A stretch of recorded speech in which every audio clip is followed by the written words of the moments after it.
ओझा जी ने यह विषय लिया, विज्ञान भाष्य लिखा गीता के ऊपर, और शास्त्री जी ने उस विज्ञान भाष्य का विस्तृत हिंदी अनुवाद किया।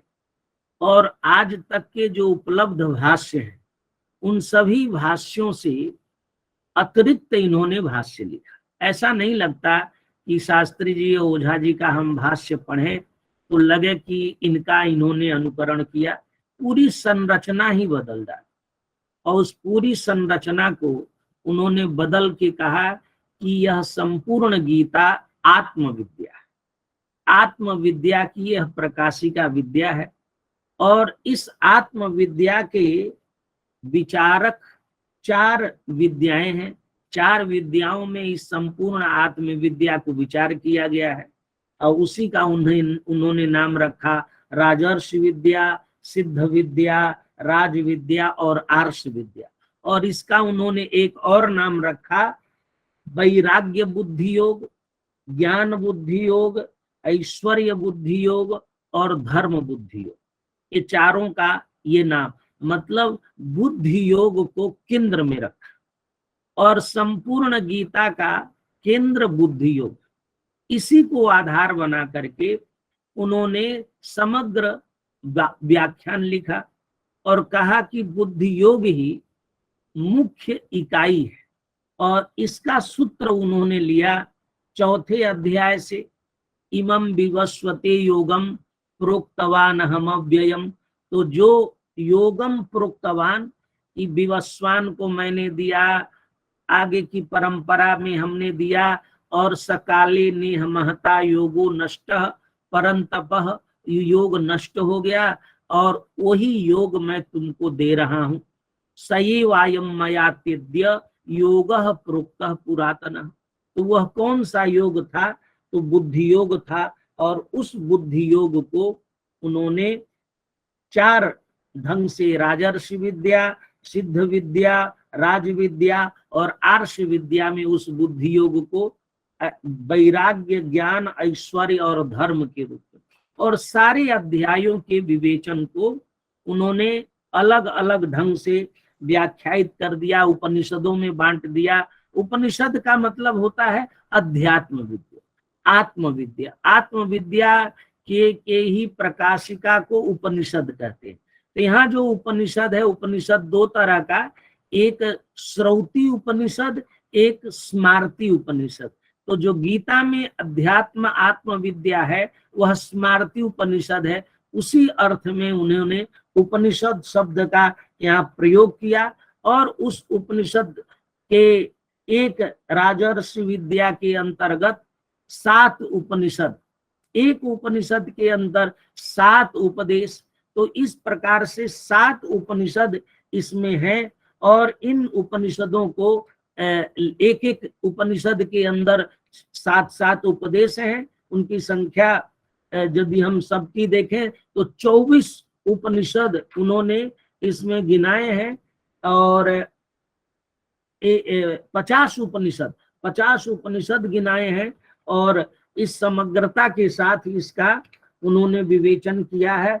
8 उपनिषद राजर्षि विद्या में, 2 उपनिषद सिद्ध विद्या में, और राज विद्या में 3 उपनिषद, और आर्ष विद्या में 7 उपनिषद। इस प्रकार से संपूर्ण गीता में 24 उपनिषद अपने जो उन्होंने कैटेगरी बनाई है। 4 विद्या हो गई, 24 उपनिषद हो गए, 160 उपदेश हो गए, और 6 प्रकरण हो गए। इसमें उन्होंने ग्रंथ का 700 के आसपास श्लोक है। तो एक नई संरचना उन्होंने बनाई। और उस संरचना में हम लोग इस 2022 में गीता पर चर्चा कर रहे हैं। एक उपनिषद को लेकर के हम चर्चा को आगे बढ़ा रहे हैं। यहाँ जो चर्चा है, जो इस द्वितीय उपनिषद है, इस द्वितीय उपनिषद का विषय है कि कर्म संन्यास लक्षण, कर्म फल संन्यास, कर्म फल में आसक्ति नहीं। और यह गीता के 39वें, उसके पहले ज्ञान योग है। 39वें से लेकर के 72 श्लोक तक लिया, और एक एक 39वां जो श्लोक है, इसके 38वां जो श्लोक है, वह श्लोक इसका वस्तुतः उपक्रम वाक्य, उसका नाम है कर्म फल आसक्ति परित्याग। अर्जुन को शोक क्यों हो रहा, और शोक अनुशोक का अनौचित्य, शोक और अनुशोक न हो इसके अनौचित्य के लिए उपनिषद लिखा, और इसमें उन्होंने कर्म फल आसक्ति का परित्याग होना चाहिए, इसका उपक्रम करते हुए दूसरे अध्याय के 38वें श्लोक को लिया। सुख दुखे समे कृत्वा लाभा लाभौ जया जयौ ततो युद्धाय युज्यस्व नैवं पापम अवाप्स्यसि। यदि हम समबुद्धि हो जाएं, न लाभ न हानि न जय न पराजय, मतलब कर्म फल में हमारी आसक्ति या तो जय में होती, किसकी आसक्ति पराजय में होगी। सब लोग जय चाहते हैं, सब लोग सुख चाहते हैं, सब लोग लाभ चाहते हैं, तो कहा लाभ हानि जय पराजय इनसे मुक्त होकर, मतलब कर्म फल की आसक्ति से मुक्त होकर जब हम काम करते हैं तो हमें पाप नहीं लगता।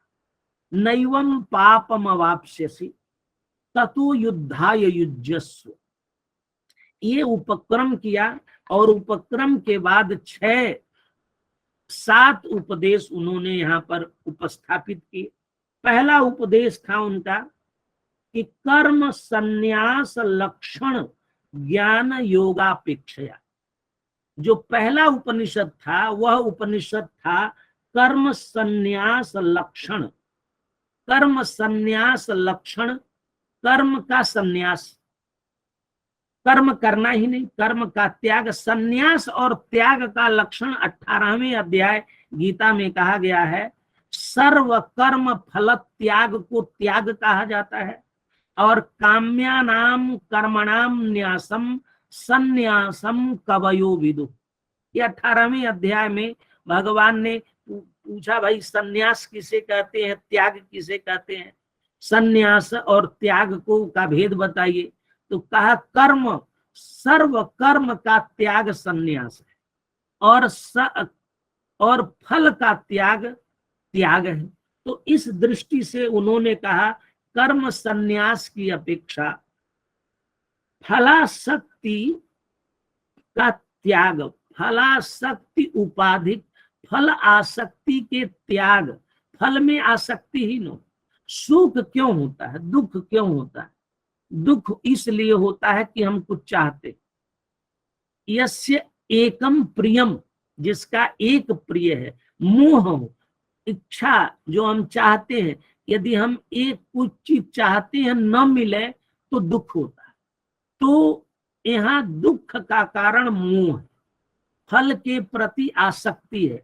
उस फल की आसक्ति का परित्याग, फलासक्ति त्यागोपाधिक बुद्धि योग प्राशस्त्य। इस उपनिषद में बुद्धि योग का प्राशस्त्य बताया गया है। और यहाँ 3 श्लोक लिए गए हैं।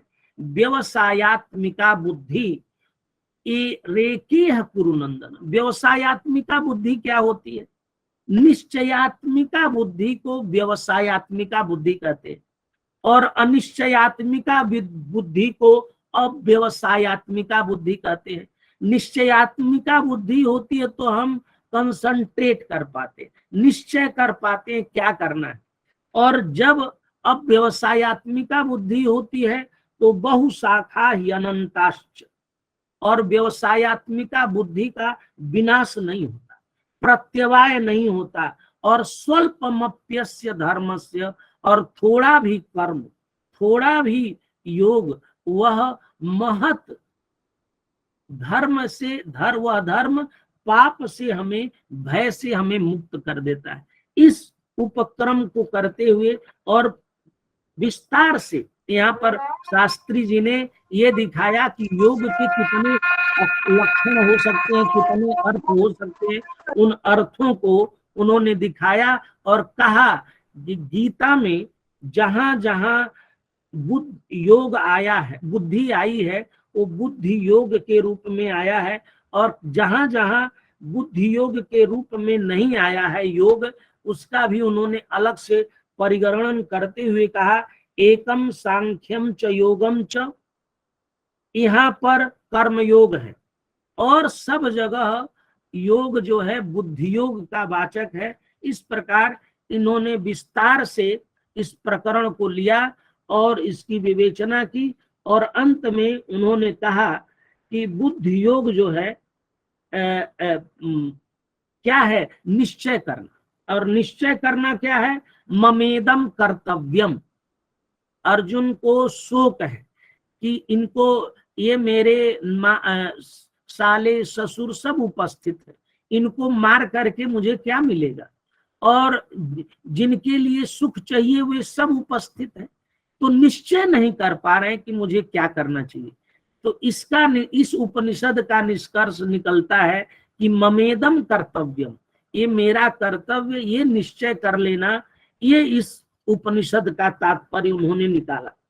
फिर उन्होंने जो दूसरा उपनिषद, दूसरा उपदेश लिया, उस उपदेश का, क्योंकि मैं संक्षेप में अपनी बात कहना चाहता हूं, द्वितीय उपदेश में उन्होंने कहा काम्य कर्म योग और बुद्धि योग। काम्य कर्म योग बुद्धि योग का विक्षेपक। काम्य कर्म, कर्म योग के दो भेद हैं, सकाम कर्म योग और निष्काम कर्म योग। तो जो काम्य कर्म योग है वह बुद्धि योग का विक्षेपक है और बुद्धि योग का विघातक है, इसीलिए काम्य कर्म योग अनिष्ट है। ये बात इस उपदेश में उन्होंने लिखा। अब कहा कि जितने भी काम्य कर्म होते हैं, तो कामनाएं सबकी अलग अलग होती हैं, क्योंकि कोई सत्व रज और तम गुणों से युक्त है। तो सात्विक की का कर्म भिन्न, तामसिक का कर्म भिन्न, राजसिक का कर्म भिन्न, उनकी चेष्टाएं भिन्न। इसीलिए उन्होंने यहाँ पर भोगैश्वर्य प्रसक्ता नाम त्रैगुण्य विषया वेदा, यहाँ वेद की भी उन्होंने निंदा करते हुए, और निस्त्रैगुण्यो भवार्जुन, ऐसा लगता है कि भगवान वेद की निंदा कर रहे हैं। यावानर्थ उदपाने सर्वतः संप्लुतोदके, इन श्लोकों के माध्यम से पूर्व पक्ष उपस्थापित किया गया है।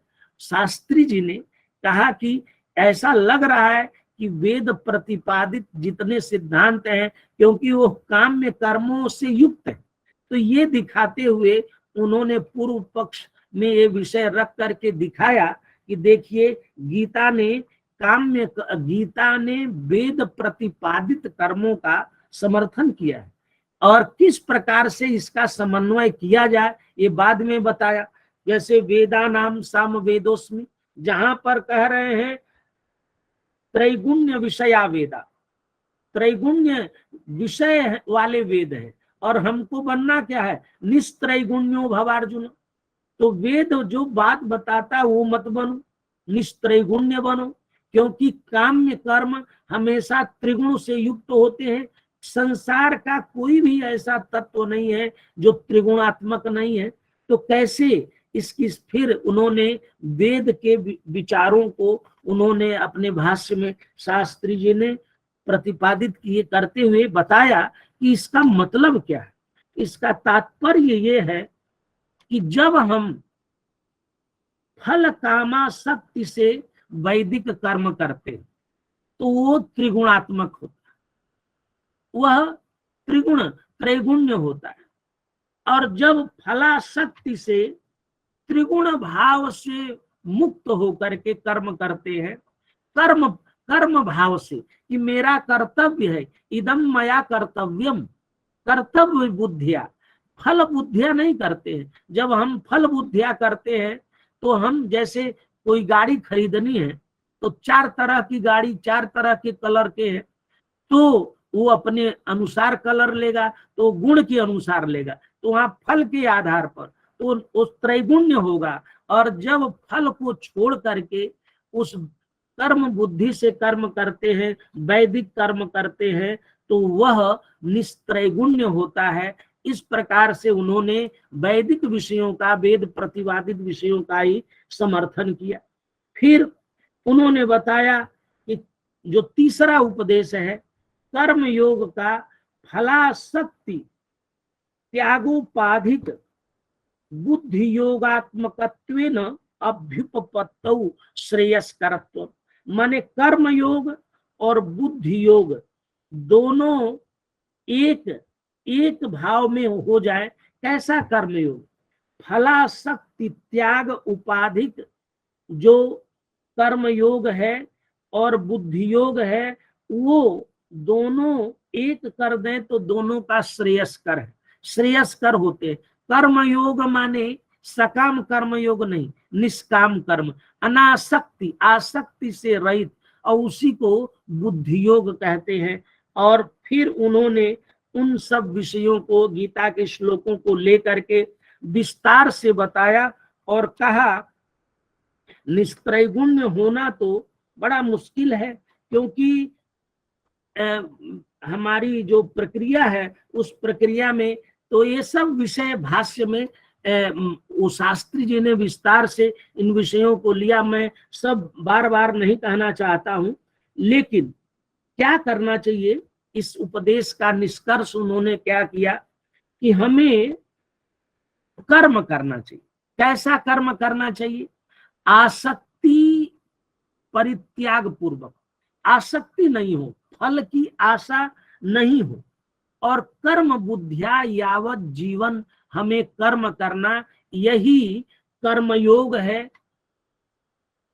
निष्काम कर्म योग है, और यही बुद्धि योग है। ये दोनों को एक साथ समझने में, क्योंकि आगे बुद्धि योग मतलब निष्काम कर्म योग, इन दोनों का एक साथ समन्वय करेंगे तो फलाशा से रहित यावत जीवन कर्तव्य बुद्धिया, स्व कर्तव्य बुद्धिया, जो भी जिस रूप में है वो अपने कर्तव्य, जो कर्मण्येवाधिकारस्ते, ये सबकी अपने कर्तव्य में बुद्धि लगानी चाहिए, न कि फल में। इसमें उन्होंने ले जाके इसका समन्वय किया।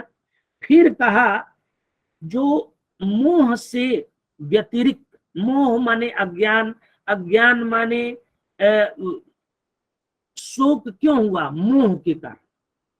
मोह क्या हुआ कि निश्चयात्मिका बुद्धि नहीं हुई, तब मोह होता है, निश्चय नहीं कर पाते तभी होता है। इसमें उन्होंने स्थित प्रज्ञता में बुद्धि योग सिद्धि को उपाय माना और उसके स्वरूप का उन्होंने प्रतिपादन किया। अज्ञान आवृत ज्ञान जनितायाः उत्थाप्य आकांक्षायाम मनसि निर्वेदस्य बुद्धियोगस्य सिद्धि उपायत्व। निर्वेदस्य बुद्धियोगस्य की सिद्धि कैसे होगी, इसको उन्होंने इस गीता के दूसरे अध्याय के 52वें और 93वें श्लोक में उन्होंने लिया। और इसको इसमें भी बहुत विषय उन्होंने रखा है कि किस प्रकार से निर्वेद भाव हम प्राप्त कर सकते हैं। दोनों मोह को मुक्त होके, मोह से मुक्त होकर के निर्वेद स्थिति को प्राप्त करना, क्योंकि इस पूरे उपदेश का जो मुख्य विषय है वो वैराग्य, वैराग्य बुद्धि योग है। ये जो राजर्षि विद्या का 8वां उपनिषद है, ये वैराग्य बुद्धि योग के प्रतिपादक। विरागता कैसे आए? ज्ञान बुद्धि योग के द्वारा, उनके अलग अलग अंशों के द्वारा ये दिखाना चाहते हैं कि मोह से हम मुक्त हों। इस बात को दिखाते हुए उन्होंने कहा कि अस्वस्थ दशा में आनंद में निर्वेद भाव को प्राप्त होता देखा जाता है। इसी प्रकार यदि मन शोक और आनंद दोनों में स्वस्थ दशा में हो तो उसकी क्या प्रज्ञा प्रतिष्ठित होगी कि नहीं प्रतिष्ठित होगी। तो प्रज्ञा प्रतिष्ठित करने के लिए उन्होंने वैराग्य लक्षण बुद्धि योग स्वरूप संपत्ति, जो स्थित प्रज्ञा, स्थित प्रज्ञा माने प्रज्ञा जिसकी प्रतिष्ठित हो गई है, उसके 6 लक्षण बताए। ये अगला उनका 5वां उपदेश था। और स्थित प्रज्ञस्य का भाषा समाधिस्थस्य केशव स्थित धी किम प्रभासेत किमासीत ब्रजेत किम। तो इसमें तुष्टि मूला स्थिति प्रज्ञता, श्रेयो नाशक्ति मूला स्थिति प्रज्ञता, श्रेयो नाशक्ति मूला स्थिति प्रज्ञता, तृप्ति मूला स्थिति प्रज्ञता और अनशन तपो मूला स्थिति प्रज्ञता और इंद्रिय विषय कार मूला स्थिति प्रज्ञता को उन्होंने 6 लक्षण बताए। और गीता के ही श्लोक हैं, इनको 6 भागों में विभक्त किया।